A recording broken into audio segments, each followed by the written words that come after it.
Lors du cours du jeudi 24 septembre, le cours numéro 5, j'ai fait une omission. J'ai oublié d'aborder deux types d'acier inox martensique. J'avais donc tourné cette vidéo et rajouté la vidéo en addenda sur celui concernant le cours numéro 5, partie 1. J'avais terminé le cours numéro 4 sur les aciers inoxydables martensiques. Donc, c'est pour ça que je vous représente la diapositive concernant les aciers inox martensiques. J'en avais parlé. J'avais terminé avec ça lors du cours numéro 4, le cours du 17 septembre dernier. Maintenant, j'avais aussi présenté les aciers inox subdivisés en 3 familles. La première que j'avais parlé, c'était justement les aciers inox martensiques.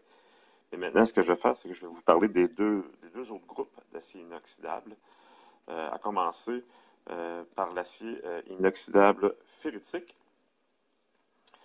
Donc, les aciers inox ferritiques, si on les compare avec les aciers inox martensiques, contiennent beaucoup moins de carbone. Donc, on avait vu que dans les aciers inox martensiques, le carbone était généralement au-dessus de 1%, ce qui est très élevé et ce qui permettait aux aciers inox martensiques d'avoir des résistances mécaniques élevées et surtout des résistances à l'usure élevées. Donc, avec autant de carbone dans un acier inoxydable qui contient beaucoup de chrome, les aciers inox martensiques contiennent beaucoup de carbure de chrome et en plus, ce sont des aciers qui sont toujours utilisés à l'état de trempé. Donc, ce qui fait qu'on obtient des matériaux extrêmement résistants à l'usure, extrêmement résistants mécaniquement et d'avoir en même temps une certaine résistance à la corrosion améliorée par rapport aux aciers micro-alliés. Cette fois-ci, la résistance mécanique est secondaire. Avec les aciers inox ferritiques, on le voit tout de suite pourquoi les teneurs en carbone sont beaucoup plus faibles, dans un ordre de 10 fois moins faibles, et plus que ça même, que par rapport aux aciers inox martensiques. Et si c'est le carbone qui est le principal responsable de la dureté de la résistance des aciers, bien, il est normal de s'attendre à avoir avec les aciers inox ferritiques des alliages qui sont relativement mous. Par contre, ce que ça procure comme avantage, c'est au niveau des opérations de mise en forme. La formabilité de l'acier inox ferritique est très grande, ce qui permet donc d'être capable de réaliser des opérations de laminage, d'emboutissage particulièrement, et obtenir des sections relativement minces, sans qu'il y ait bris ou fissuration lors des opérations. Donc, les aciers inox ne peuvent pas être très résistants, ne peuvent pas être durcis par la trempe. Donc, les aciers inox martensiques, eux, sont trempés et il y a un fort durcissement associé à la trempe. Mais cette fois-ci, la teneur en carbone est vraiment beaucoup trop faible pour qu'il y ait une réponse à la trempe. Donc, les aciers inox ferritiques ne durcissent pas en trempant. Les teneurs en chrome peuvent être très élevées dans les aciers inox ferritiques. Ce sont les aciers inox qui peuvent contenir le plus de chrome. Ça peut aller jusqu'à 33% pour certains alliages. Mais il y a quelques alliages qui en contiennent très peu, le minimum requis étant de 12. J'expliquerai, entre parenthèses, il y a un chapitre de prévu vers la fin de la session où on va parler un petit peu de la dégradation des matériaux et des modes de protection contre la corrosion. Et à ce moment-là, j'expliquerai plus en détail de quelle façon exactement les aciers inox font, autrement dit, de quelle manière ils se prennent pour obtenir une certaine résistance à la corrosion. On sait que c'est cette présence très forte de chrome-là qui donne cette résistance à la corrosion, mais de quelle manière exactement, j'expliquerai ça un peu plus en détail dans le chapitre sur la dégradation des métaux. Mais disons pour tout de suite que ça prend au minimum 12% de chrome pour qu'un acier inoxydable puisse bénéficier finalement du mode de protection de la corrosion des aciers inox. Donc, comme je viens de le dire, on pourrait qualifier la résistance à la corrosion des ferritiques de bonne. Les principaux alliages d'acier inox ferritique que l'on rencontre, pour lesquels on retrouve le plus d'applications, sont le 430 et le 405. Et parmi les applications courantes, dans l'électroménager, beaucoup, les réfrigérateurs en inox, les fours, les lave-vaisselle, c'est généralement fait en acier inox ferritique. Donc, c'est facile à mettre en forme, on peut obtenir des tôles très minces. Pour fabriquer ce type de produit-là, il faut plier la tôle sans qu'il y ait fissuration. Donc, c'est un acier qui se prête très bien à ce genre d'application-là. Et puis aussi, dans un tout autre domaine, on peut aussi rencontrer certaines pièces rentrant dans la fabrication des moteurs d'avion en acier inoxydable ferritique, parce que l'acier inoxydable ferritique, lorsqu'on a beaucoup de chrome, cette forte présence de chrome-là va donner un caractère antioxydant au métal à des températures plus élevées. Donc, ce caractère-là, on appelle ça réfractabilité. Donc, ça donne des aciers qui peuvent démontrer un comportement réfractaire, c'est-à-dire résistant à l'oxydation par l'oxygène de l'air à plus haute température. Donc, de sorte qu'on peut fabriquer des pièces relativement économiques en acier inox ferritique pour certaines pièces à l'intérieur des moteurs d'avion. Et puis, pour finir maintenant, je vais parler de la dernière catégorie d'acier inox qui faisait partie, en tout cas qui représentait la troisième famille et dernière des aciers inox inoxydables. Donc après l'acier inox martensite, l'acier inox ferritique, on a maintenant aussi l'acier inox austénitique. J'ai tout de suite mis deux applications courantes pour lesquelles on voit l'utilisation des aciers inoxydables austénitiques. Vous avez une casserole que vous voyez en acier. C'est toujours de l'acier inox austénitique qui est utilisé pour faire des casseroles en cuisine. On peut utiliser, bien entendu, des casseroles en cuivre, ça existe, mais lorsqu'on décide d'utiliser l'acier pour des applications de cuisine, c'est obligatoire d'utiliser des aciers inoxydables austénitiques. Donc, il y a de la réglementation à ce niveau-là, parce que le fer, lui, en présence d'humidité, peut à long terme corroder et voir apparaître le produit de corrosion étant la rouille. Et ça, c'est pas très bon pour la santé, la présence de rouille, parce que c'est un milieu propice à la prolifération de certaines bactéries. Donc, on peut être victime d'empoisonnement alimentaire si on mange des aliments qui ont été en contact avec une présence trop importante ou trop prolongée de rouille. Donc, c'est pour ça que pour faire en sorte pour diminuer au total à 100% la présence de rouille, parce qu'avec les casseroles, on cuisine, l'eau est toujours présente, on lave la vaisselle, donc l'humidité est toujours en contact avec ce genre de produit-là, donc il faut empêcher toute forme de corrosion.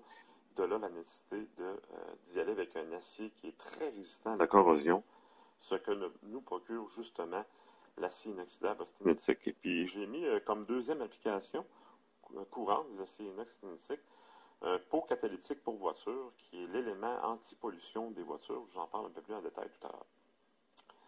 Donc, ce qui fait la caractéristique des aciers inox austénitiques, c'est qu'encore une fois, comme c'était le cas pour les aciers inox ferritiques, les teneurs en carbone sont très faibles. Au maximum 0,08%. Il y a même des aciers inox austénitiques qui peuvent contenir jusqu'à 0,03% de carbone. Donc, encore là, on a affaire à des alliages dont la résistance mécanique, c'est pas un facteur important. Donc, c'est vraiment là la combinaison résistance à la corrosion et résistance mécanique, c'est du domaine de l'acier inox martensite. Quand on parle des aciers inox ferritiques et austénitiques, la résistance mécanique n'est pas si importante. On peut quand même l'améliorer par les effets de décrouissage. Les aciers inox austénitiques, particulièrement, se prêtent très bien au durcissement par écrouissage. Donc, lorsqu'on lamine ou qu'on fait l'emboutissage de ce produit-là, il y a une augmentation de dureté qui va accompagner la déformation. Mais ce qui fait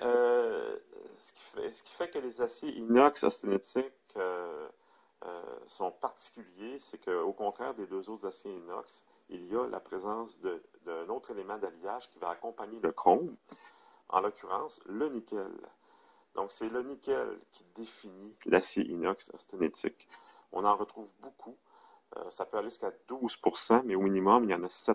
Donc, ça va varier généralement entre 8 et 10% de nickel. Et le nickel a deux effets extrêmement importants dans ce type d'acier-là. Il augmente considérablement la résistance à la corrosion. Donc, par rapport à l'acier inox ferritique, qui ne contient pas de nickel, mais uniquement du chrome, la résistance à la corrosion est très améliorée. Et le deuxième effet important, c'est du point de vue microstructure et du point de vue mécanique. La présence forte de nickel rend l'acier inoxydable beaucoup plus malléable par rapport à l'acier inox ferritique et encore beaucoup plus par rapport à l'acier inox martensite. Donc, la faible teneur en carbone, combinée avec une modification de structure due à la présence du nickel dans le métal, fait en sorte qu'on a maintenant un métal qui, à toute fin pratique, dont la formabilité va se ressembler aux aluminiums. Donc, et là, on voit l'importance, finalement, de l'application de la casserole. Donc, l'acier inox austénitique apporte deux avantages à la casserole. On en avait parlé, résistance très forte à la corrosion pour empêcher la présence de rouille. Mais l'autre point important aussi, c'est que la présence forte de nickel permet de fabriquer la casserole sans trop de difficulté parce qu'on doit imposer des niveaux de déformation assez importants. Une casserole, c'est fabriqué par emboutissage. Donc, si on se rappelle du chapitre de déformation plastique, on se rappelle un peu en quoi ça consiste l'emboutissage. Donc, à partir d'une plaque, on fait pénétrer un piston et on impose une déformation très importante, donc des plis qui peuvent être importants. Et donc, cet acier-là se prête très bien à ce genre de déformation-là. On va être capable de fabriquer la casserole en une seule étape sans qu'il y ait de fissuration sur les zones de pliage. Et concernant le chrome, ben, on n'en a pas autant que des aciers inox ferritiques. Il ne faut pas non plus qu'il y en ait autant parce que ce n'est pas nécessaire. On va retrouver entre 16 et 23% de chrome dans les aciers inox austénitiques. Et mentionnons au final, rappelons l'importance des aciers inoxydables austénitiques en termes de résistance à la corrosion. Donc, j'avais qualifié les aciers inox ferritiques de bons à la résistance à la corrosion, mais en comparaison, on pourrait utiliser le terme excellent dans ce qui a trait à la résistance à la corrosion pour les aciers inox austénitiques. Donc, exemple d'alliage très couramment utilisé, le 310 et le 316. Je voulais terminer avec une parenthèse donc concernant le fameux pot catalytique ou le système anti-pollution utilisé maintenant qui est obligatoire maintenant sur les voitures neuves depuis environ la fin des années 90, donc depuis presque 25 ans. Toutes les voitures qui sortent des usines d'assemblage à travers le monde et qui ont signé des ententes environnementales doivent être munis d'un système anti-pollution. Donc, ce que vous le voyez là, sur l'image, on appelle ça un pot catalytique. Donc, cette pièce-là, elle est tout simplement, elle fait partie du système d'échappement. Et c'est elle qui recueille tous les gaz qui s'échappent de la combustion de l'essence à l'intérieur du moteur. Et quels sont ces gaz qui sont produits à l'intérieur du moteur? Ben, vous les voyez, les quatre qui sont en haut. Le monoxyde de carbone, des NOx. Donc, X, ça peut être 2, 3 ou même 4 dans certains cas. Donc, ce sont les oxydes d'azote. Ça peut être le NO2, le NO3 et le NO4. Donc, ils s'en forment une bonne quantité à l'intérieur d'un moteur à combustion. Il va aussi se former beaucoup de dioxyde de carbone, donc le gaz carbonique, le CO2. Et il va se former aussi beaucoup de vapeur d'eau. Donc, la combustion de l'essence, ce sont des chaînes de carbone-hydrogène qui renferment beaucoup d'énergie. Et lorsqu'on fait réagir ça avec de l'oxygène de l'air, à l'intérieur du moteur à combustion, ben, la combustion du gaz qui provoque l'explosion et le mouvement des pistons va produire tous les gaz que vous voyez énumérés en haut. Donc, pendant très, très longtemps, jusqu'à la fin des années 90, les voitures émettaient directement, laissaient échapper directement une certaine quantité de tous ces gaz-là. Donc, c'était ce qu'on a fait pratique, ça représentait une source de pollution. Le monoxyde de carbone, les oxydes d'azote ne sont pas des molécules qu'on retrouve en quantité dans l'atmosphère. Donc, on ajoutait de ces gaz toxiques là, dans l'atmosphère. Particulièrement les oxydes d'azote qui sont responsables avec l'ozone du phénomène de smog au-dessus des villes. Donc le smog, soit dit en passant, n'a rien à voir avec le CO2. Le smog, c'est un mélange d'ozone, de chaleur, de particules en suspension aussi dans l'air et d'oxyde d'azote. Donc le CO2 n'est nullement impliqué dans le smog. Je le dis parce que très souvent dans les médias où on mélange là, ensemble le CO2 et le smog euh, lorsqu'on parle de la pollution au-dessus des villes. Et puis, que fait le pot catalytique? Ben, lui, sa tâche, c'est de transformer une partie de ces gaz-là. Vous voyez la partie centrale, ronde arrondie, donc c'est le couvercle qui est fait en acier inox, mais à l'intérieur, il y a des particules en platine euh, qui vont assurer un mélange très, très intime de tous les gaz qui rentrent à l'intérieur du pot catalytique, de manière à permettre des réactions chimiques à l'intérieur du pot catalytique avec un apport en chaleur. Donc, lorsque toutes les conditions sont remplies à l'intérieur du pot, et là, je parle particulièrement de la chaleur, ben, les gaz, une partie des gaz que vous voyez en haut, en l'occurrence, on parle particulièrement du CO, le monoxyde de carbone, ainsi que les NOx, ben, ils vont réagir chimiquement avec l'oxygène de l'air. Donc, c'est pas tout l'oxygène qui va participer aux réactions de combustion à l'intérieur du moteur. Donc, une bonne partie de l'oxygène qui, lui, va continuer tout simplement son chemin à travers les autres gaz, qui va donc circuler aussi à travers le pot catalytique. Et cet oxygène-là va compléter d'une part la combustion du monoxyde de carbone en CO2. Donc, le CO que vous voyez en haut est transformé en CO2. Et le NOx, par l'apport d'oxygène et la haute température à l'intérieur du pot catalytique, ben, il y a une réaction chimique qui va avoir lieu.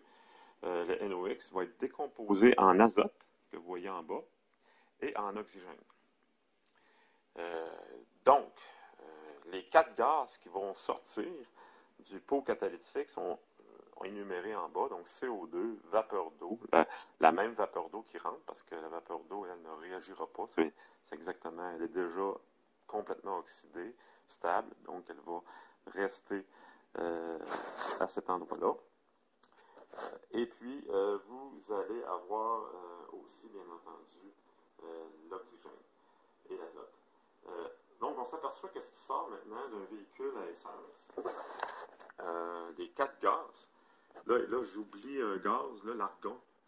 On n'en parle pas parce que c'est un gaz inerte, mais il fait partie quand même de l'atmosphère à hauteur de 1% dans l'atmosphère. Donc, je me contente de parler seulement des quatre gaz en bas, l'oxygène et l'azote. L'oxygène qui représente à peu près 21% de l'atmosphère de notre planète. L'oxygène, c'est-à-dire, donc 21. L'azote en représente 78%. Et 1%, c'est l'argon. Et donc, le reste, là, quelques traces dans notre atmosphère à hauteur d'environ 410 parties par million présentement, c'est le CO2 et la vapeur d'eau qui peut en contenir entre 1 et 5% lorsqu'on tient compte du facteur humidité. Et là, on se rend compte que ce qui sort maintenant d'un véhicule, la pollution qui sort d'un véhicule à essence aujourd'hui, ben, c'est quatre molécules qu'on retrouve dans l'air de manière naturelle. Ce qui est important de dire, c'est qu'il y a bien des années, les autos polluaient beaucoup. Et ce qu'on appelait de la pollution à l'époque, c'était les NOx, les gaz sulfureux aussi, parce qu'il y avait beaucoup de soufre dans l'essence avant, et du plomb. Les moteurs étaient beaucoup moins performants au niveau de la combustion, donc il se dégageait à la fois du NOx, du SO2, des particules de combustion incomplète solides.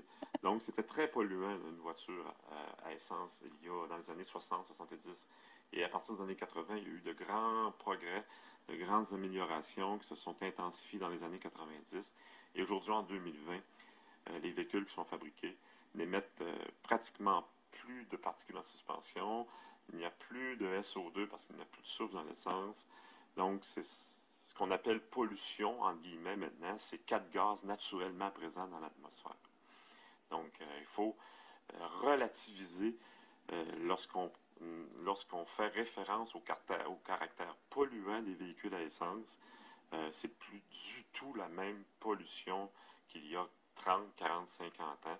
Il y a eu une amélioration, une évolution extraordinaire en matière de la performance des moteurs, la performance de combustion, ainsi que l'invention du pot catalytique. Petit détail concernant le pot catalytique, c'est que le pot catalytique fonctionne qu'à haute température. Donc, il fait son travail uniquement après 8 à 10 minutes de temps de fonctionnement de moteur. Donc, le temps que le moteur réchauffe et que les gaz à l'intérieur soient assez chauds et que le pot catalytique puisse faire son travail de dépollution, ben, ça prend un certain temps. Mais il y a de la recherche qui se fait à ce niveau-là. Il y a certains véhicules même qui disposent d'un élément chauffant électrique pour faire en sorte que, avant que le moteur à combustion puisse démarrer, que le pot catalytique soit déjà porté à une certaine température pour accélérer finalement, raccourcir le temps pendant lequel le véhicule émet du monoxyde de carbone ainsi que du NOx. Voilà, je crois que ça complète pour mon petit addenda. Donc, ce petit addenda-là, cette petite vidéo fait bien entendu aussi partie de l'étude pour le cours, pour l'examen, c'est-à-dire prévu à revenant de la semaine de relâche. Merci beaucoup.